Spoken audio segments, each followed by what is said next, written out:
Howdy everyone. Well, we're making some progress now on this canopy frame.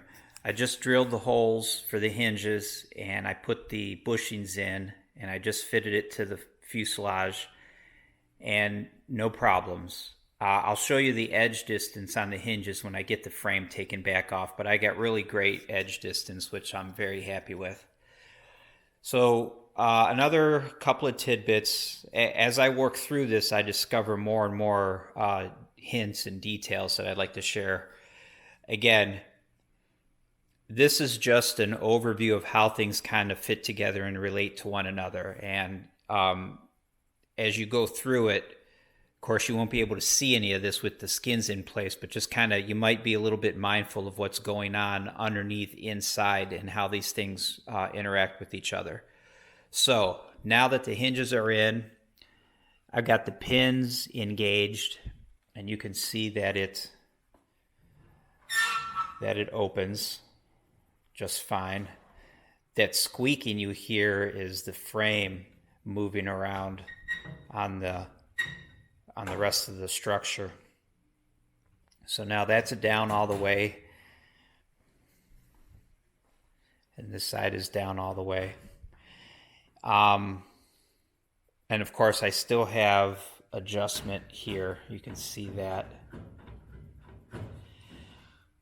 One thing to remember, or at least to think about, again, as you're going through this assembly, you have a splice plate here, which of course I just have clecoed in place. This splice plate just keeps this top part rigid and it keeps it flat. This area of the forward fuselage is flat, it's not humped.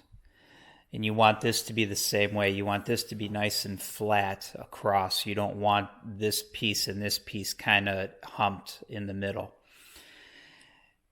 However, there is no adjustment between these two pieces width-wise. So left to right, these two pieces can't move in relationship to each other in this fashion because the skin is pre-punched and the frames are pre-punched. So with the skin in place and clecoed, you can't adjust this piece to this piece. In other words, you can't adjust the gap that's between them. So what I would recommend is put the skin on the frame, cleco the skin to the frame, and then clamp your splice plate in place. And that will help keep the spacing between these two pieces correct, even with the skin off. But you cannot move the two pieces in relationship to one another because the skin ties them down. But you can move both of these as an assembly left and right in relationship to the hinges, as you can see when I do this here. And of course, you still got the up and down. All right. And again, just some more things to think about as you're going through this. So at this point, I think I'll put these skins on. I have to, right? At this point, I have to get the skins back on and start working on the relationship between this skin and how everything's going to fit together. Oh, one more thing to keep in mind. As I said, you have some adjustment on the sides here as well. You can manipulate the bend in the tubing here to get this side moved in and out to fit the way you want it to with the fuselage. Again, I would recommend doing that with the skin on. Cleco it across here. And with the skin in place, you can kind of manipulate these back pieces here. Of course, it gets clecoed along this edge too, initially. But I'm not there yet. Let me get the skin on here, and let me get the skin on here, and we'll see how they look.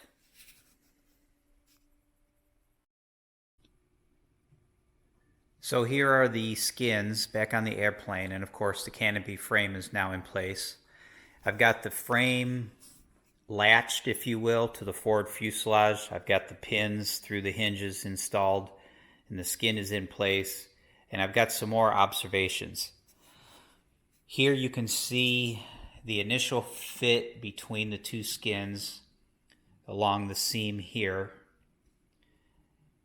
And I am actually quite pleased with it so far, considering that it's just been brought over into place, pinned, and then this is what I end up with. So I am quite happy with the fit so far. Since I haven't drilled any extra holes other than the pre-punched holes that are already in the skin, I haven't put anything through here. I haven't put anything through here. I still have some adjustment. So here are a couple observations. Let me go around to the other side. The instructions tell you that you should shim between the two skins so that you have a small gap between them. I've not done that because I don't want to, because the goal of fitting these skins is to have minimal space between them. So I figure I'm going to try to fit these as tight as I can get them. And then in order to get the canopy open and closed to my satisfaction, if I have to shave some off of the skin, I'll do it. But I don't plan on shimming squat. I'm trying to get this gap to be basically nothing. But you can see that there is a very tiny gap already between the two, which is fine. But here's the thing. If I go to pretty much pretend like I'm going to open the canopy, and I don't know if the camera is going to be able to film this very well or not, but if I tilt the canopy up, see how that gap just closed? If you look right here, this dark area between these two clecos, see that gap? If I move the canopy up as if I'm opening, that closes. And it's not a lot. I can also get it to close if I reach up underneath, and again, as I've said many times, the hinge is now pinned in place, but there's adjustment on the frame piece here.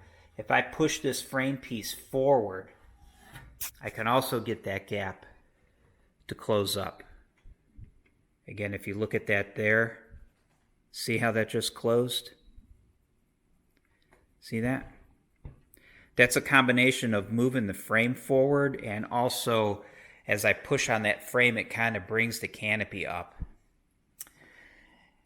And then of course, if there is a gap, see how that opened up a gap right here between this plane and this plane? There's like a step there. This skin sits higher in elevation than this skin. And again, you can get that out just by pushing down on it a little bit. The problem is that the hinge is the only thing that's connected, right? So the hinge is the anchor point. From the hinge all the way around the side, there's nothing supporting this structure. You can push on it and close gaps all day long with no problem. But how do you get it to stay that way? Because there's no support structure underneath here to clamp it to or to rivet it to. So, one thing that you can consider is you can put a very small, a very skinny shim between this piece of the frame and the hinge. As before you drill and rivet, or I should say, after you drill these holes, before you rivet, put a shim in here on underneath the flanges of the hinge, and that will push the frame forward, which will help close up this gap that I was just showing you. You also need to make sure, you can see if I can get this on film, you want to make sure that this frame is pushed down tight against the hinge. You can see how I still have adjustment. You want to make sure that this is pulled down all the way tight before you match drill these holes. So make sure this is pulled down tight before you match drill. That helps eliminate the gap in here, because you pull that down tight. like I said, the only problem is you pull this down tight, you match drill those holes on the hinge, and you rivet that. That's the anchor point. This is all still free to flop around in the breeze, if you will. Another thing that you could do, which I do not recommend, is you can try to bend that heavy channel of the frame to get it to lay nice. I don't recommend doing that. I don't really know how you would do it other than a big hammer and beat on it. But it seems like we're getting to the point now where we're really limited on what our options are to make these fine adjustments. We may have to live with a little bit of unsightly seams at this point, but I'm not giving up. I think it looks fine so far. We just have to work through it. So like I said, another way to help close these gaps is you just simply open the canopy, right? You come back here and you open up the canopy a little bit, and now the whole thing's starting to rise up. So here's the other thing that I was thinking about. Where does this canopy frame sit? You can see right now it's laying on the fuselage.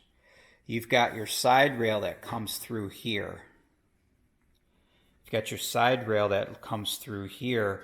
That gets spaced off of this part of the fuselage by 1/8 of an inch. You slide those 1/8 inch spacers underneath this side rail. The side rail attaches to the frame.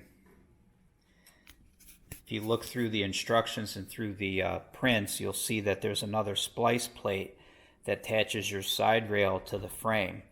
If that side rail is laying on the fuselage and it's spaced up 1/8 of an inch, where does that leave your canopy frame in this orientation up and down? And that's kind of important because depending on where this is up and down, that opens and closes this gap.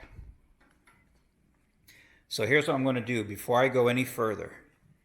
Now keep in mind, I have not drilled this splice plate here. I've not done any match drilling between the hinges and this front frame. Before I do anything else, I'm going to bring over my side rails. I'm going to space them up off of the fuselage, and I'm going to try to clamp them as best I could, or at least match them to the frame of the canopy here. Once I get that relationship established correctly, then I'll see how it makes a difference on the fit. And then at that point, perhaps I can start match drilling, maybe shimming, things of that nature. So with this being able to move up and down kind of freely, that has a direct impact on the seam. So I'm going to bring over that side rail and try to build this up a little bit and get it a little bit more of a real world, bigger picture before I start match drilling holes.